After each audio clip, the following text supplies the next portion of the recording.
ঠিক সময়ে হওয়া উচিত, তাড়াহুড়ার কিছু নেই। এসব নিয়ে কথা বলার জন্য আজ আমাদের সঙ্গে রয়েছেন বিএনপি চেয়ারপারসনের উপদেষ্টা অ্যাডভোকেট ফজলুর রহমান। অ্যাডভোকেট ফজলুর রহমান এই সময়ের এক খুবই জনপ্রিয় মানুষ, যার কথা শুনতে চান, যিনি আবার সরকারের একটু সমালোচকও বটে। তবে আমরা অ্যাডভোকেট ফজলুর রহমান, আপনার সময়ের জন্য আপনি আমাদের সঙ্গে এসেছেন, সেজন্য আমাদের কৃতজ্ঞতা আপনি জানবেন। Advocate Fazlur Rahman BNP chairperson উপদেষ্টা হলেও বিশিষ্ট ছাত্রনেতা ছিলেন। অনেকেই তার ছাত্র নেতৃত্বের কথা এখনও স্মরণ করেন দল মত নির্বিশেষে। আমাদের সাথে আরও রয়েছেন বৈষম্য বিরোধী ছাত্র আন্দোলনের মুখ্য সংগঠক জনাব আব্দুল হান্নান মাসুদ। আব্দুল হান্নান মাসুদও এই সময়কার তরুণদের মধ্যে অন্যতম প্রধান স্বর, সুন্দর করে কথা বলেন এবং বৈষম্য বিরোধী ছাত্র আন্দোলনের মুখপাত্র হিসাবে যেহেতু তিনি মুখ্য সংগঠক, তিনিও আসলে প্রচুর টক শোতে যান, কথা বলেন। জনাব মাসুদ, আপনাকেও আমাদের অনুষ্ঠানে স্বাগত জানাই এবং কৃতজ্ঞতা, আপনি আমাদের সময় দিয়েছেন। আমি প্রথমে একটু জনাব ফজলুর রহমান আপনার কাছে যেতে চাই। ফজলুর ভাই, আমি সরাসরি বলি, আপনি এখানে আসবেন এই ঘোষণার পোস্টে দর্শকদের মধ্যে অনেকে মন্তব্য করেছেন যে আপনি আওয়ামী লীগের এজেন্ট। কেউ বলছেন আপনি বিএনপিকে আওয়ামীকরণ করতে চাইছেন। আমাদের প্রশ্ন, আপনি যেভাবে বক্তব্য রাখছেন সম্প্রতি, এই বক্তব্য কি আপনার দল আপনাকে সমর্থন করছে কিনা বা আপনার দলের পক্ষ থেকে কেউ কোনো কিছু বলছে কিনা? অনেক সময় মনে হচ্ছে যে আপনি আওয়ামী লীগের ভয়েসে বা কণ্ঠে কথা বলছেন বা আওয়ামী লীগের সুরে সুর মিলিয়ে কথা বলছেন। ফজলু ভাই, আপনি যদি আমাদের একটু বলতেন। আপনাকে অসংখ্য ধন্যবাদ। আমাকে যারা শুনছেন দেশে বিদেশে, সবাইকে আমার সালাম জানাচ্ছি। আসসালামু আলাইকুম। আমার সন্তান তুল্য আব্দুল হান্নান মাসুদ, আমি ওকে দেখি বিভিন্ন টকশোতে, খুব ভালো কথা বলে। আমি তাকে আমার পরম স্নেহ এবং আদর জানাচ্ছি এবং তার সফলতা কামনা করছি। আপনি যে প্রশ্নটা করেছেন, এক নম্বর হলো, আমি আওয়ামী লীগের সুরে কথা বলি, আমার দলকে আওয়ামীকরণ করার চেষ্টা করছি। এত বড় মানুষ যে আমার কথায় বিএনপি আওয়ামী লীগের আওয়ামীপন্থী হয়ে যাবে, তাহলে তো আমার মতো এত বড় মানুষ আর এই দেশে নাই। আসলে আমি যদি আমার দলের বিরুদ্ধে কথা বলতাম, তাহলে তো আমার দল তো একদিন আমাকে জিজ্ঞাসা করতো। আপনারা কি কোনো পত্রিকায় বা কোনো টকশোতে বা কোনো ইউটিউবে দেখেছেন যে আমার দল আমাকে জিজ্ঞাসা করেছে যে আপনি কেন এই রকম কথা বলেন? কারণ আমি জানি আমার এই দলটি, বিএনপি, একটা লিবারেল ডেমোক্রেটিক ফ্রন্ট বা প্ল্যাটফর্ম, পার্টিও বলে অনেকে, লিবারেল ডেমোক্রেটিক। এই দলটি গড়ে উঠেছে একজন নেতার নামে, বা একজন নেতা যার নাম শহীদ প্রেসিডেন্ট জিয়াউর রহমান। উনি দলটি প্রথমে উদ্যোগ নিয়ে গঠন করেছিলেন। তখন আমি ওই দলে ছিলাম না, এটা না থাকাটা কোনো অপরাধ না। আমি তখন ছাত্রলীগের প্রেসিডেন্ট ছিলাম বা ছাত্রলীগ করতাম বা আওয়ামী লীগ পন্থী বা বঙ্গবন্ধু, সেটা ভিন্ন ব্যাপার। কিন্তু আমি আওয়ামী লীগ ছেড়ে যখন আমি বিএনপিতে গেলাম, সবকিছু জেনে শুনেই বিএনপি আমাকে ওখানে নিয়েছে। এবং বিএনপিতে যখন 2018 সনে আমাদের নেত্রী, দেশ নেত্রী বেগম খালেদা জিয়া জেলে চলে যাবেন 8ই ফেব্রুয়ারি 2018 সন, এর 5 দিন আগে 3রা ফেব্রুয়ারি লা মেরিডিয়ানে একটা মিটিং হয়েছিল উত্তরায়। ওখানে বাংলাদেশে শুধু আমাদের নেত্রী, দেশ নেত্রী বেগম খালেদা জিয়া সবাইকে বলেছে, আমি শুধু আজকে একজনের বক্তব্য শুনবো, ফখরুল ইসলাম আলমগীর, তুমি অ্যাডভোকেট ফজলুর রহমানের নাম ঘোষণা করো। কাজে যিনি সব আমার মাথার উপরের সমস্ত স্থায়ী কমিটির নেতাকে রেখে শুধু ফজলুর রহমানের বক্তৃতা শুনতে চায়, আমার কথায় দলের ক্ষতি হবে এবং দল আমার কাছে জানতে চাবে আমি কি বলেন। না, এটা দর্শকদের কথা। আমাদের মনে হয় যে আমি ওই দর্শকদেরকে চিনি। আমি যেদিন থেকে মুক্তিযুদ্ধের পক্ষে কথা বলা শুরু করলাম, হ্যাঁ, সেদিন থেকে প্রধানত আলবদর রাজাকারের ছেলেরা এবং নাতিরা, তারা সব মিলিতভাবে। আমার বিরুদ্ধে কথা বলা শুরু, এর আগে আমি সবারই কিন্তু সবচেয়ে জনপ্রিয় ছিলাম। আচ্ছা, এই দেশে যে 5ই আগস্টের আন্দোলন হয়েছে, আমি চ্যালেঞ্জ করলাম, মাসুদ স্বীকার করে, আমার সন্তান তুল্য স্বীকার করবে জানি না, দেশের ভিতরে আমি হাসিনা সরকারের বিরুদ্ধে যা করেছি এবং বলেছি, কোনো বাপকা বেটার সেই বুকের পাটা নাই, প্রত্যেক মুহূর্তে মৃত্যু চিন্তা করে সব কথাগুলো আমি বলেছি। ঠিক আছে ফজলু ভাই, আমি শুধু 2-3টা জিনিস একটু খালি ক্লিয়ার হওয়ার জন্য। এক হচ্ছে যে আমিও আপনার সাথে একমত যে হয়তো আপনার কথাগুলি জামায়াতের এগেনস্টে গেলে জামায়াত এবং তার ছাত্র সংগঠনের লোকেরা নানা ধরনের কথা বলতে পারে। আমি শুধু 2-3টা জিনিস একটু কুইকলি জানতে চাই। 90-এর গণ আন্দোলনের পরে 3 জোটের রূপরেখাতে যখন ছিল কোনো দলই স্বৈরাচার বা রাজাকারদের কাউকে নিবে না, বিএনপি সবার আগের থেকে গিয়ে যখন তাদেরকে নিল বা 2001 সালে যখন তাদেরকে পতাকা দিল গাড়িতে, তখনও কি আপনি একইভাবে প্রতিবাদ করেছিলেন? আমি প্রতিবাদ করা না করার প্রশ্ন না, তখন আমি বিএনপি করতাম না, তখন আমি বাংলাদেশে কৃষক শ্রমিক জনতা লীগ নামে জি কাদের সিদ্দিকী সাহেবকে নিয়ে, বীরুত্তমকে নিয়ে আমি একটা নতুন দল করেছিলাম, জি, যার নাম কৃষক শ্রমিক জনতা লীগ। এবং 2001 সনে আমি গামছা মার্কার নমিনেশন নিয়ে, গামছা মার্কা নিয়ে ইলেকশন করিয়া আব্দুল হামিদের সাথে কন্টেস্ট করিয়া, অনেকে বলে পাস করছিল, গণায় আমি ফেল করছিলাম, তাদের গণায়। ওকে, আমার কথাটা বুঝেন, আমার ওইটা আপনি দেখে নেন, আমার সাথে গামছা মার্কা এবং নৌকা মার্কা ভোটের ডিফারেন্স কত ছিল। যা হোক, আমি সেটা বলতে চাই না। কাজে আমার তখন প্রতিবাদ করা না করা, আমি তখন আরেকটি রাজনৈতিক দল করতাম।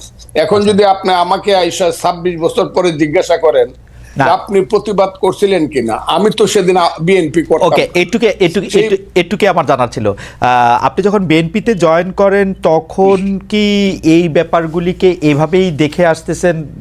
তো আপনি যখন বক্তৃতা দিচ্ছেন, বেগম জিয়াও শুধু আপনাকে শুনতে চাচ্ছেন, তখনও কি আপনি এই ব্যাপারগুলিকে এইভাবেই পাশে আসছেন? কেন আমি এই প্রশ্ন করছি, আমরা কিন্তু দেখেছি যে বিএনপির বর্তমানে যিনি ভারপ্রাপ্ত চেয়ারম্যান আছেন, তিনি বঙ্গবন্ধুকে পাক বন্ধু বলেছেন একাধিকবার। তো সেইটা আপনার রাজনীতির সাথে ঠিক নাকি? বিএনপি একটি বহু মতের দল। আমি বলি বিএনপি, আমি বললাম বহুমতের প্ল্যাটফর্ম, এখানে অনেক ফুল আছে এই বাগানে, অনেক ধরনের ফুল আছে। আমি সেখানে গেছি এবং কথা বলেই গেছি, তখন তারেক রহমান সাহেব দেশে ছিলেন না। আমি যখন বিএনপিতে গেছি, দুনিয়ার কেউ বিএনপি করে না 2006 সনের নভেম্বরের পরে। আমার কথাটা খুব বুঝার চাই, কেউ বিএনপি করে না। জামাতও বিএনপির থেকে সরে গেছে। আমি যখন বিএনপিতে গেছি তখন তারা দূরে দূরে চলে গেছে, 1-11 আইসা গেছে। আমার কথাটা বুঝেন, আমি তখন কিন্তু বিএনপিতে গেছি দুঃসময়ে, এবং আমি সব কথা বলে গেছি। আমার কথাটা খুব ক্লিয়ার। আমি দেশনেত্রী বেগম খালেদা জিয়া কি বলবো কি করব, আমি ক্লিয়ার বলে গেছি, আমি আপনার দল করব, আপনি আমাকে চান। দেখেন, উনি কিন্তু এখনো জীবিত, কাজে উনি কথাটা লন্ডন থেকেও শুনবেন, সবাই শুনবে। আমি ওনাকে বলছি, আপনাকে আমি সাংঘাতিক পছন্দ করি, মারাত্মক ভাবে। যখন আমি ছাত্রলীগের প্রেসিডেন্ট ছিলাম তখন আপনাকে আমি ভীষণ পছন্দ করতাম, আপনার নিজস্ব চিন্তাধারার জন্য। আপনি সব মানুষকে সম্মান করেন। তবে নেত্রী, আপনি যদি আমাকে নেন, একটা কথা বলে যায়, আমি কোনো কারণে মুক্তিযুদ্ধের আদর্শের বাইরে যাব না, মুক্তিযুদ্ধের আদর্শের বাইরে যাব না। আমার মতো করে আমি কথা বলবো, এতে যদি আপনি আমাকে নেন নিবেন, না হলে নিয়েন না। আমি সব কথা বলেই গেছি। কিন্তু আপনারা, আমার মনে হয় যে ফজলু ভাইয়ের কথা আমরা সবসময় শুনে আসতেছি, দর্শকরাও আজকে একটা পরিষ্কার হলেন। আমি ফজলু ভাই, আমি একটু প্রশ্নটা আপনাকে করে রাখি। আপনি মুক্তিযুদ্ধের আদর্শের বাইরে না যাওয়ার ব্যাপারে আপনার একটা স্পষ্ট অবস্থান আছেন এবং একটা জোরালো অবস্থান আছে। আমি আপনাকে প্রশ্ন করতে চাই যে 53 বছর পার হয়েছে মুক্তিযুদ্ধের পরে, 54 বছর টু বি এক্সাক্ট, মানে নাম্বারের দিক দিয়ে। মুক্তিযুদ্ধের আদর্শের বাইরে বা মুক্তিযুদ্ধের আদর্শের ভিতরে আপনি বাংলাদেশকে কতক্ষণ দেখেছেন, কোন সময়টাকে আপনি মুক্তিযুদ্ধের আদর্শের ভিতরে দেখেছেন, সেটা আমরা একটু আপনার কাছে জানতে চাইবো। আমরা একটু হান্নান মাসুদের কাছে যাই। জনাব হান্নান মাসুদ, আমি আপনার কাছ থেকে জানতে চাইবো যে প্রথমেই আপনাকে একটু আমরা শুভেচ্ছা জানাই, কারণ নানা জায়গা থেকে আমরা যতটা জানতে পারছি সেটা হচ্ছে যে নোয়াখালীর দ্বীপ উপজেলা হাতিয়া আপনার এলাকা, সেখানে আপনি রাজনৈতিকভাবে সক্রিয় হয়েছেন। আপনি কি মানে সেখান থেকে নির্বাচন করবেন, কি করবেন, মানে রাজনৈতিকভাবে সক্রিয় অর্থ হচ্ছে গত কয়েক মাসে হাতিয়ার উন্নয়ন নিয়ে কাজের বিষয়ে প্রকাশ্যেই বক্তব্য রাখছেন। সরকারি কাণ্ডেও আমরা শুনেছি যে হাতিয়ার উন্নয়নে, হাতিয়া যাতে একটু ভালো বাজেট পায় সেখানে আপনি ভূমিকা রাখছেন, কিন্তু কিভাবে রাখছেন, কি করছেন সেটা একটু আমাদেরকে একটু বলেন জনাব হান্নান মাসুদ। ধন্যবাদ জানাচ্ছি খালেদ মহিউদ্দিন ভাইকে। খালেদ মহিউদ্দিন ভাই আমার অনেক পছন্দের একজন সাংবাদিক। Thank you, দীর্ঘ thank you. সময় ধরে ওনার এই টক শো মনে হয় আমি একটাও মিস দিই নাই। আর ফজলুল হক ভাই তো হচ্ছে ওনার সাথে দুই একটা টক শোতে যাওয়া হয়েছে। উনি যে প্রকাশ্যে বীরের বেশে কথাগুলা বলেন, ওনার একটা নিজস্ব অবস্থান আছেন এবং উনি কখনো যতই সমালোচনা হোক, যত কিছু হোক, যতই ভয় থাকুক, উনি কখনো তার নিজের অবস্থান থেকে সরে দাঁড়ান নাই। এই দিকটা থেকে আমার ভাইকে অনেক পছন্দ। আমি দ্বীপ হাতিয়া হচ্ছে একটি দ্বীপপুঞ্জ, আশপাশে আরো 30টি দ্বীপ আছে ছোট ছোট। এই দ্বীপ উপজেলায় দীর্ঘ সময় ধরে হচ্ছে আপনার একজন জলদস্যু এবং তার পরিবার শাসন এবং শোষণ করে আসছে। আমার এই দ্বীপ হাতিয়ার জন্য তো হচ্ছে সরকারের কাছ থেকে প্রচুর বরাদ্দ প্রতি বছর প্রতিটি উপজেলার জন্যই বরাদ্দ হয়। আপনাকে আমি যদি বলি যে একবার আমাদের দ্বীপ হাতিয়া থেকে ঘুরে আসেন, ওখানকার নট এ সিঙ্গেল একটা রাস্তাও ওখানকার মানে হচ্ছে পাকা নেই। প্রতিটি রাস্তা ভেঙে চুরে এবড়ো থবড়ো অবস্থায় আছে। মানুষজনের যে কষ্ট, একটি মাত্র প্রায় 7.5 লক্ষ মানুষের জন্য একটি মাত্র হসপিটাল, যেই দ্বীপ থেকে আপনার হচ্ছে ট্রলারে করে মানুষকে যাতায়াত করতে হয়, সেই দ্বীপের একটি মাত্র হসপিটাল 50 শয্যা বিশিষ্ট শুধুমাত্র 4 জন ডাক্তার দিয়ে চলছে দীর্ঘ সময় ধরে। একই সাথে হচ্ছে ওই জায়গায় মানুষজন যে কতটা অবহেলিত, কতটা লাঞ্ছিত, আপনারা হয়তো কয়েকটা নিউজ দেখেছেন যে হচ্ছে সমুদ্র ভাড়া দেওয়া হয়। ওখানকার মানুষের প্রধান পেশা হচ্ছে জেলে, মানে হচ্ছে মাছ ধরা। তাদের কাছে সমুদ্র ভাড়া দেওয়া হয় যে এই জায়গায় অমুক একজন জেলেই মাছ ধরতে পারবে, সেই মাছ ধরতে হলে তাকে 20 লক্ষ টাকা 10 লক্ষ টাকা করে এভাবে দিতে হবে। এর আগে এই কাজটা করতে হচ্ছে সেই জলদস্যু, উনি এটা চালু করে এসেছেন। মাসুদ, যদি একটু অনুমতি দেন, মানে আপনি ধরেন বাংলাদেশের সব জায়গায় এরকমটা তো চলেই আসছে, সেটা আমি বাদ দেই। আমি আসলে জানতে চাই যে এই সরকারি কাণ্ডে, হাতিয়ার উন্নয়নে আপনি কিভাবে ভূমিকা রাখছেন, মানে আপনার এটা ফজলু ভাই আরো ভালো বলতে, আপনার লুকাস স্ট্যান্ডার্ডটা কি, মানে আপনি ওই এলাকার একজন মানুষ? আমি অবশ্যই বলি, আমি হচ্ছি দ্বীপ উপজেলা, হাতিয়া উপজেলার একজন মানুষ, হাতিয়ার একজন নাগরিক, এবং হচ্ছে ওখান থেকে আমি উঠে আসা, মানে ন্যাশনালি একটু পরিচিতি পাওয়া একজন মানুষ।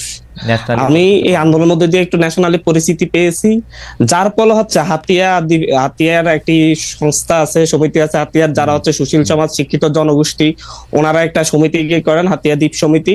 তো ওনারা সহ আমরা বিভিন্ন জায়গায় একটা টিম আকারে বিভিন্ন উপদেষ্টার কাছে, বিভিন্ন কাছে আমরা যাই, যে হচ্ছে আমাদের হাতিয়ার জন্য এটা প্রয়োজন। এবং আমি ব্যক্তিগত জায়গা থেকে যদি কখনো কারোর সাথে দেখা হয়, আমি নিজেও বলি,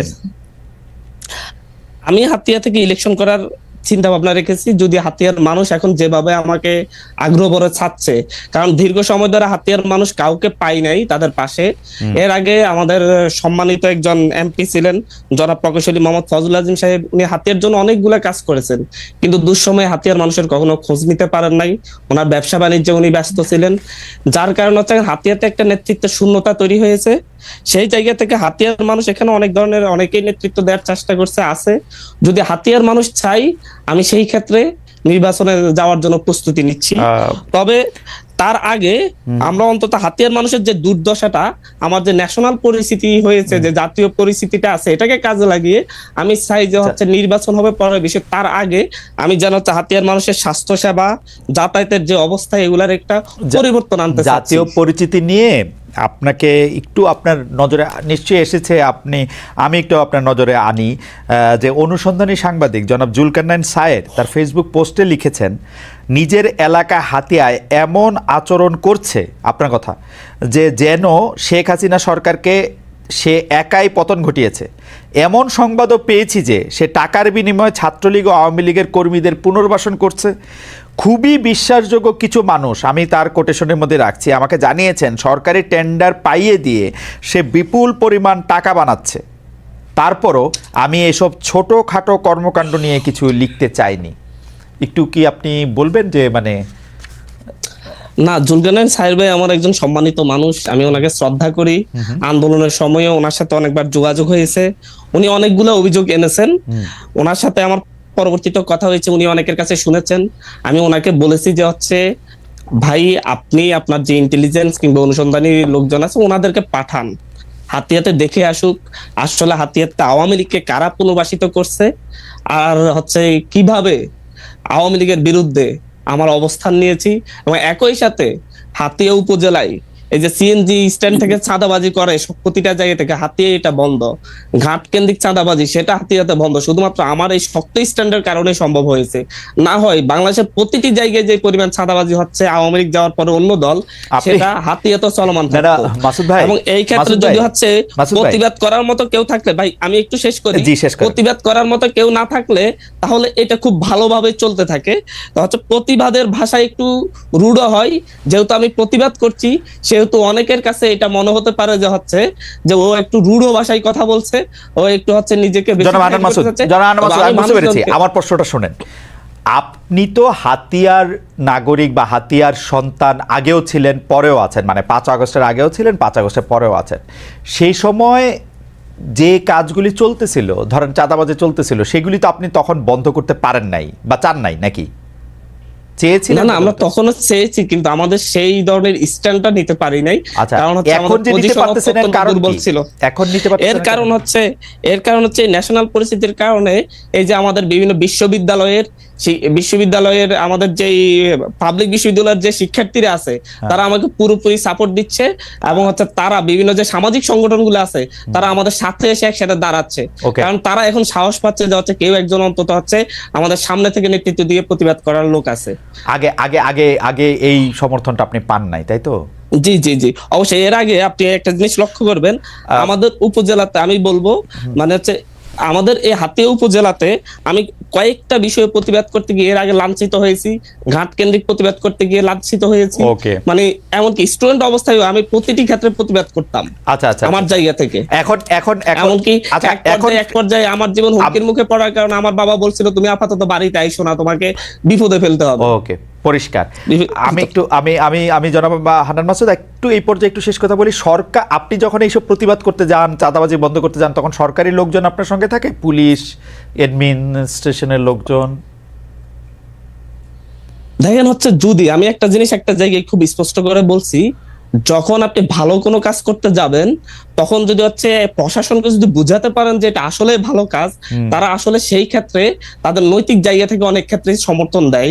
একটা উদাহরণ বলতে চাই এখানে, দীর্ঘ সময় ধরে গত 16 বছর ধরে আমাদের নদী ভাঙ্গন জনিত কারণে যারা তাদের ঘর বাড়ি হারিয়েছে তাদের জন্য সরকারিভাবে ভূমি বন্দোবস্ত দেওয়া হয় বিভিন্ন দাগ কেন্দ্রিক বিভিন্ন এরিয়া ভিত্তিক। সেই ভূমি এটা বিএনপি আমলে মানে এর আগে জনাব ফজলুল আজিম সাহেব এমপি ছিলেন, ওনার আমলে বন্দোবস্ত হয়েছে।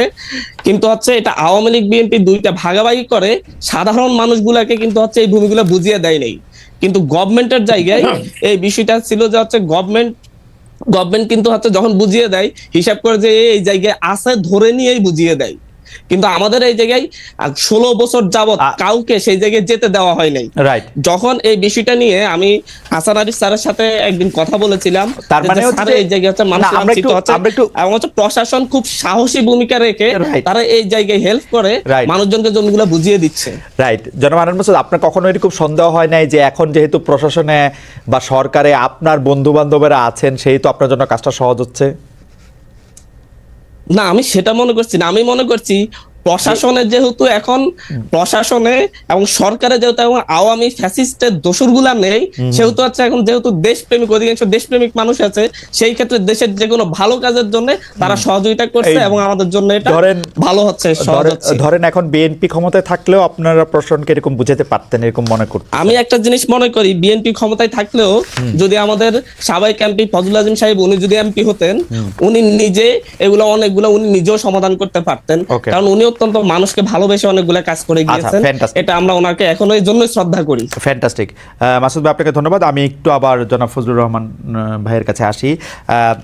ফজলুর ভাই, আমি আপনাকে আপনার প্রায় সব অনুষ্ঠান দেখি, গত 2, 3, 4 বছর ধরে আপনার কথাবার্তা আমি শুনি। আপনার কাছে কি কখনো মনে হয় ফজলুর ভাই এই সরকার ক্ষমতা আসার পরে আপনি ওদের উপরে একটু বেশি ক্রিটিক্যাল? কারণ আপনি যে কথাগুলি, মানে আমি যেই কথাগুলির জায়গায় এটা আসতেছিলাম যে স্বাধীনতার, আপনি প্রায়ই বলেন একজন মুক্তিযোদ্ধা হিসাবে আপনার এই দিন দেখতে হবে, এটা আপনার কোনোদিন ভাবতে হয় নাই।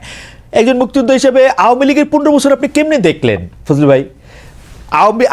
আপনি সংবিধানের মূলনীতির কথা বলেন, আওয়ামী লীগ সংবিধানের কুল মূলনীতিটা মানছে, এই গণতন্ত্র, সমাজতন্ত্র, ধর্মনিরপেক্ষতা, জাতীয়তাবাদ।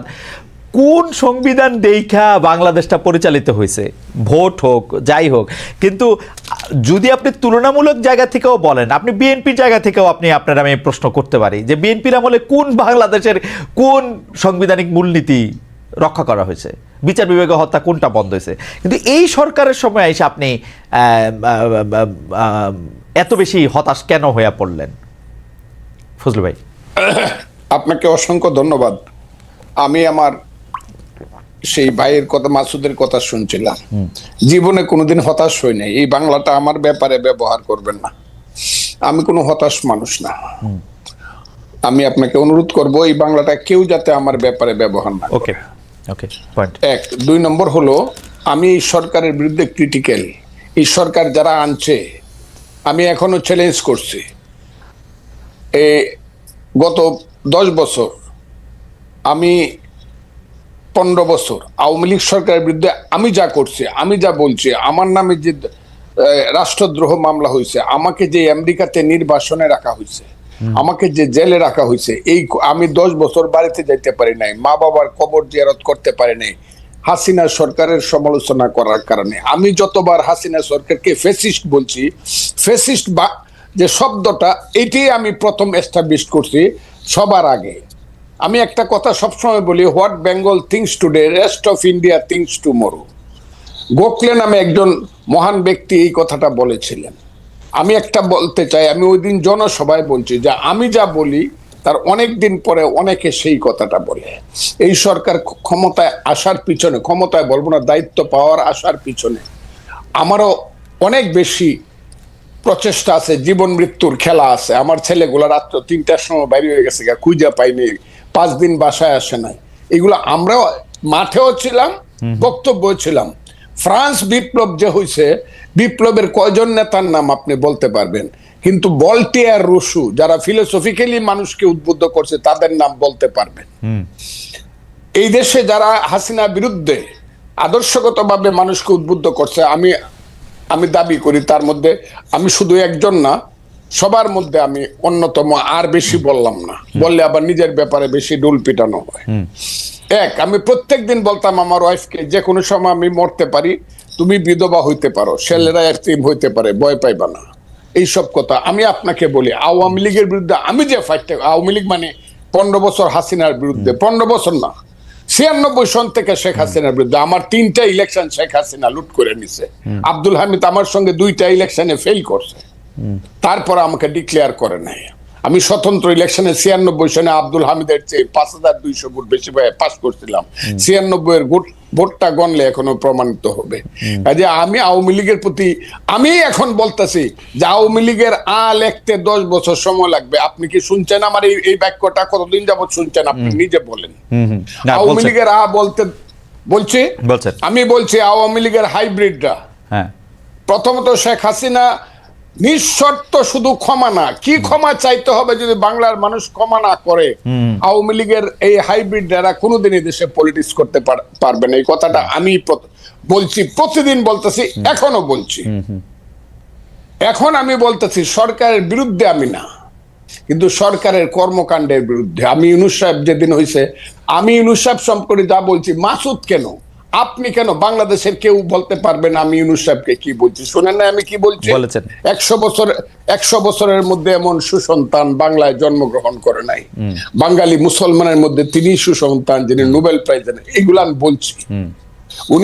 আমি 8 তারিখে রাত্র 9:30 উনি যখন শপথ নেন বঙ্গভবনে, আমি সবচেয়ে জোরে হাততালি দিছি। আমার কথা ছিল, এই বুঝি বাংলাদেশের পূর্বাকাশে কিছুটা সূর্য উদিত হলো, এবং এখন থেকে সঠিক পথে লাইনটা যাবে। কিন্তু আমি যেদিন থেকে বুঝতে পেরেছি এই সরকার কূটকৌশল করিয়া নন ইস্যুকে ইস্যু বানায়া, ফালতু বাজে কথা বইলা শুধু ক্ষমতাকে প্রলম্বিত করতে চায় বিনা নির্বাচনে, সেদিন থেকে টুকটাক কথা বলা শুরু করছে। টুকটাক, আমার কথাটা বলে। আমি কিন্তু প্রথম বলছি ঠিক আছে 2 বছর নেন, এখন কিন্তু 2 বছর বলি না আমি। আমি একটা নিঃশর্ত ভাবে বলছি 2 বছর নেন, আমার দল আমাকে যে তুমি 2 বছর কেন দিলা, আমি বলছি দিছি ইউনূস সাহেবের মতো লোক 2 বছর দেশ চালা। কিন্তু যখন আমি বুঝতে পারছি এই যে মাসুদ বসে আছে, তারা আমাদের সন্তান, তারাই আগামী দিনে এই দেশে রাষ্ট্র চালাবে, আমি খুব দোয়া করব তারা যাতে যোগ্যতা সহকারে রাষ্ট্র চালায়। কিন্তু তাদের যে মূল নেতা বলা হইলো জাতিসংঘে গিয়া, তার নাম হলো বোধহয় মাহফুজ আলম, যাকে মাস্টার মাইন্ড হিসাবে ইউনূস সাহেব পরিচয় করে, এতে আমার কোনো আপত্তি নেই। কিন্তু ও প্রথম দিকে কিছু কাজ করলো আমার ওই সন্তানটি, এবং কিছু কথা বললো, যে কথাগুলোর সঙ্গে আমি সিরিয়া, ইরাক বা মধ্যপ্রাচ্যের কিছু আদর্শিক মিল পাই, আফগানিস্তানে। এই মিলগুলো আমাকে আহত করছে। কেন আহত করছে? তারা গত 6 মাসে 6 মিনিটের জন্য মুক্তিযুদ্ধ কথাটাই বলে নাই। তারা মুক্তিযুদ্ধ বলতে চাইছে 47-কে এবং 24-কে। 24-কে আমি মাথার উপরে ধারণ করি, আমি আবারও বললাম মাথার উপরে। 24-এর জন্য আমার অনেক হৃদয়ে কান্না আছে, সেটা আছে। কিন্তু 47 আর 24-কে, 71-কে যারা বাদ দেয়, 71 হলো মুক্তিযুদ্ধ। এই মুক্তিযুদ্ধের পেট ছিঁড়েই বাংলাদেশের জন্ম। মুক্তিযুদ্ধ হলো বাংলাদেশের মা। কথাটা আমি বলি কিনা বলেন আপনি? না, বলেন। মুক্তিযুদ্ধ না হইলে বাংলাদেশ হইতো না। যে মুক্তিযুদ্ধের পেট ছিঁড়ে বাংলাদেশ হলো, সেই বাংলাদেশের উপদেষ্টা হয়ে একজন তার মারে স্বীকার করতেছে না। মারে যে স্বীকার করতেছে না, সে তো সুসন্তান না। কিন্তু ফুলু ভাই, আপনি কি খেয়াল করেছেন যে 1 সপ্তাহ কম আগে জনাব মাহফুজ আলম একটা ফেসবুকে স্ট্যাটাস দিয়েছেন, যেটা শিরোনাম হচ্ছে মুক্তিযুদ্ধ মানে বাংলাদেশ? আমি শুনেছি। তাইলে ওই পেজটা উনি এই বিতর্কটা উনি সৃষ্টি, তাইলে আমি যদি বলি অবশেষে অরিন্দম কহিলা বিষাদে, আপনি যেটাকে লিবিয়া, সিরিয়া, ইরাক দেখতেছেন, সেটা কি আপনার কাছে মনে হয় এটা আপনার ইন্টারপ্রিটেশনে আপনি এরকম দেখতেছেন? আমার ইন্টারপ্রিটেশন, তাদের কথায় আমি আপনাকে বলি, তাদের কথায় আমি এরকম দেখতেছি। কেন দেখতেছি?